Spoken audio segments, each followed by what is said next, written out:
environment they are born in, they will be the reflection and a duplicate of that environment. They will adapt the culture, the climate, the habits, the food, everything. So if you were given a newborn child, imagine it's in your hand. It's not in the hands of the Creator anymore. He already did His work.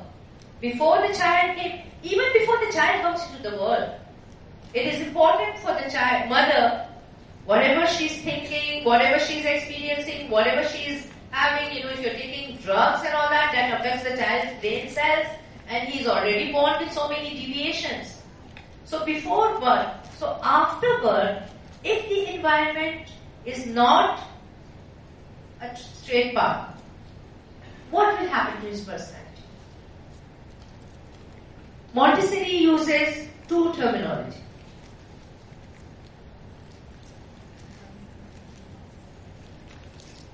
There is a word called deviation. Deviation. It means the child deviates from the natural path of development. Sometimes you're driving, you are going on a straight road and there is a sign on the side, diversion. Do not go on the straight road, there is some problem. And go take the side road. When you take the side, there is lots of jumps and bumps, but you reach your destination. But the result is not the same as if you would have gone in the straight highway. So too, the child, if it's during his development, he is not provided the right environment, motive for activities, the opportunity to concentrate, to coordinate his movements. His personality will not be normal. What do we mean by saying that normal? It is not normal. Is he abnormal? No.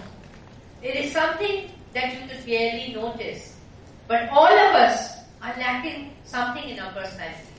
It could be maybe when I walk, I make too much noise. Maybe if you go and open my closet, you'll see it's in a mess. Whatever the adult bad habits that we are bearing today is a result of the deviation we experienced as a child. These deviations, they can be helped if we know if they are deviation. But unfortunately, according to Montessori, the child that we know today is a completely deviated child. Our children, my child, your child, because we think children are very noisy, they love to jump on beds, they like to hit each other, they like to fight for things. Children love to fight, children love to shout, they love to scream, they run, and they are just all too active. Are they the real nature of the child? No. They do all this because they don't have anything better to do. All children, since they have been given the command to go and build and construct the adult, they have an inner teacher. They have an urge, a desire to go and do some activity. But at home, there is no activity for them. But still they have that command that go and do something. So they have to do something. If they cannot do something like holding a glass and putting it down, they will go and probably open the zip of the sofa, they'll pull down the curtain, but they're still going to do something. So it is because of us, the adult, because we stop the child from doing activities, they go towards deviation and they do negative things. They do negative things. What is our reaction? Most of the time, I don't know what is the culture here, but in many countries, you tell the child don't do it, you tell him once, and then you have become a little firm, and your body language changes, your eyes open up wide and say, I told you not to do it. Come on, stop it. And your body, look at that, there is anger in you. And then we become so frustrated that many times we actually pull the child. Stop it.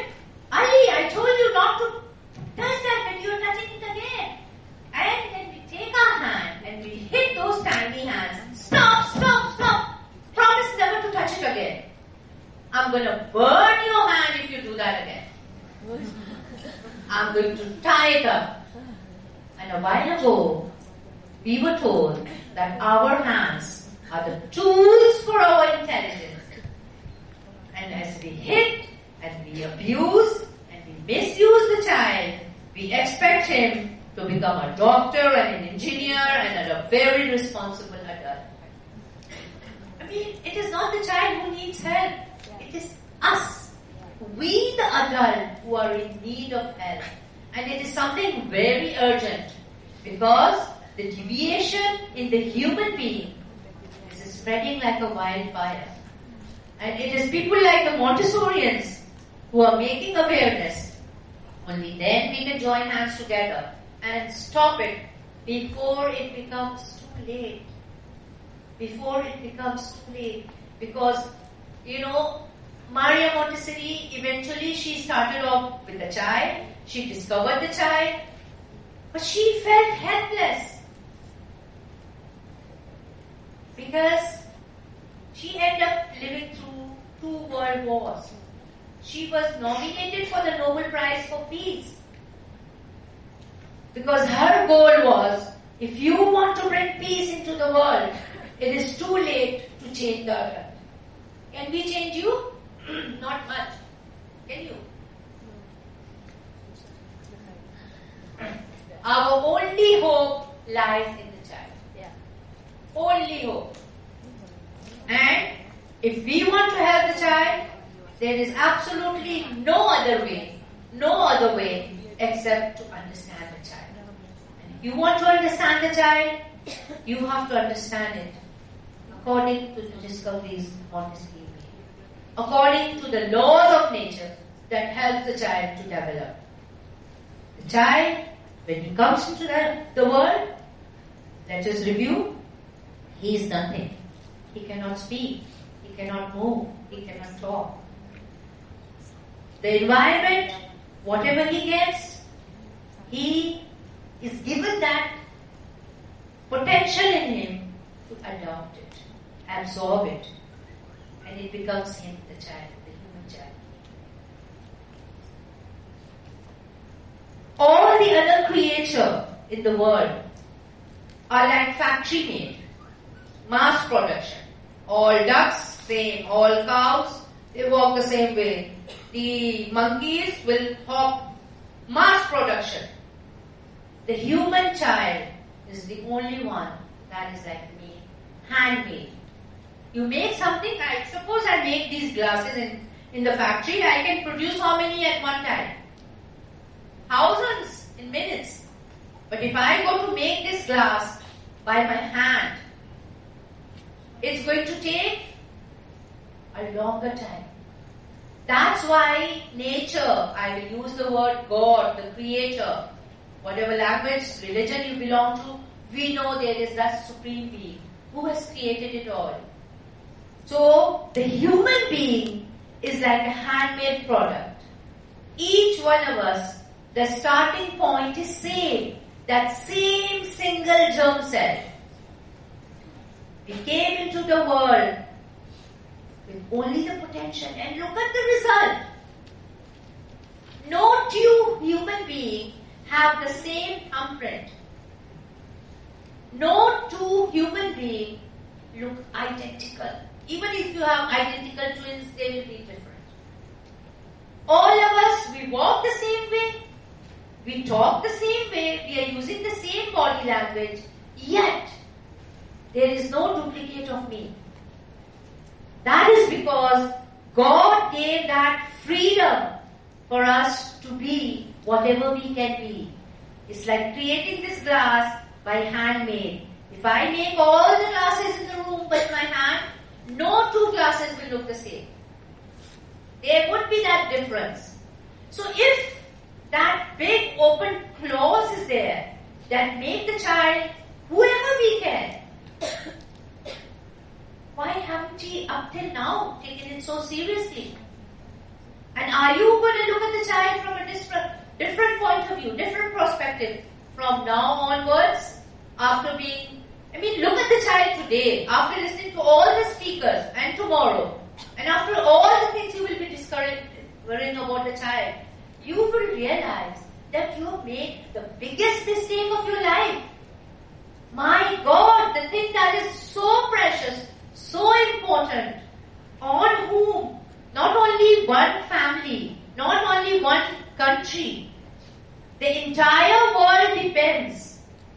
Today we the adults are ruling the world. Tomorrow's world is in today's child's hand. So, are you going to take care of it? Are you answer that in a yes or a no? Yes? Are you going to look into the child? Are you going to look at it with the child? Are you going to give the child the freedom to be different? Are you going to try to study Montessori? Are you going to understand Montessori? What is this? Who is she? Where is she? What was she? And why is she talking about the child? Child is just a child. Child is our future. We cannot do anything for the future unless and until you understand. That's basically the time. I still have half an hour. Okay. All right. So the child is our future. Let us go into the different aspect of the child. During the period, he follows the laws to develop as in conquest of independence. He becomes independent in different stages. If you recognize this, once again, it's going to help you understand the child. The very first conquest of independence of the child is when he leaves the mother's womb. He comes into the world. He becomes independent. He is out of something. Before that, he was totally dependent on the mother. For the care, for the food, the environment was there inside the mother's womb. It was soft, warm, no harm, no loud noises. But he entered the world. So that is the first independent thing he has done. After that, he feeds on the mother. At around 6 months, he enters the second phase of independence, and that is he releases himself from being totally dependent on the mother's food. He is able, what age is that? 6 months. He is able to feed on other things like semi-solid food, mashed potatoes, bananas, you give him. But you cannot solid, semi-solids. Before that, he could not take it. That is yet another independence. These are timetables set by nature. At around the same age, his first tooth begins to appear. Yet another phase of independence. And, we are so concerned about, as parents, that your child's tooth is not coming and you keep feeling it and you keep feeling it. And what happens? The moment the first tooth appears, you can relax that all the rest of the teeth will come. It's independence number 3. Being born, 1. Being able to feed on semi-food, 2. The appearance of the first tooth, number 3. At the same time, the child who was always lying flat on the cot and who was always the limbs were not strong enough. You can't make a child of 3 months sit down. Can a child of 3 months sit down? At around 6 months, yet another independence, he begins to sit. With a little support at the back, maybe with a pillow or something, he can actually sit. And then independence 3, this child who was totally dependent, what he begins to do? Crawl. Oh, children love to crawl. The moment they have this ability, he crawls. I have seen this. Once a child was crawling and trying to reach this, and the adult, she came and she just moved up, and the child went and changed the direction, and the adult thought it was so funny that she kept moving it, and the moment the child almost reached it, she moved it. Now that's not funny. Because the child who put in so much effort, and he had a target that I'm making, crawling along, and he was going to be so happy by just picking it and looking at it, and then you think that, and then finally you pick it up, and then he begins to cry. And you'll wonder, why is my child so cranky? Why is he crying? Children never cry without any reason. There is always some sort of disturbance. So, after being able to crawl, what does a child do? How many of you are parents? Oh, not too many. Okay, then this is great. You will be future parents. And then you can apply all the things that we've been going to tell you about. Isn't that nice? Yeah. So you will be well prepared. So next time, I'm sure you will remember this, that when your child crawls and he reaches something, you will remember what we told you and you will not move that. Hopefully. So that's one thing at least you would have learned from the conference. After crawling, he begins to stand and support himself on the 2 feet. This is yet another thing. It takes about 6, 7 months, 8 months, 9 months for the child to be able to actually take his first step. And think about all other living animals, not the human, they support on how many feet? 4. Cow, giraffe, elephant. So that's so easy to be able to, you know how they walk? The first limb first and then the second, and they're able to move like that. No problem. What about the human child? He has to learn to put his balance and support on 2 feet. That means when he picks up one foot, then he has to completely put all the weight of his body on the other. And that's why walking takes a lot of practice. And what usually happens when they take their first step? For the parents, this is the best moment of joy. You never forget that experience when your child took the first step. Oh my God, come, look, he is actually. And what happens to the child? He goes a little and falls. But does he give up? No. He doesn't give up and he tries. Remember the example I gave you? The child cannot say, I feel tired, I cannot walk, I don't feel like walking. Can you walk on my behalf? No. So the child has to do it for himself, by himself. That is yet another independence. Independence number, at the same time, he is becoming independent in language. I am here in this country, I do not understand the language. Suppose I want to find out how to get a taxi and I'm telling something, I'm speaking in English, can you tell me?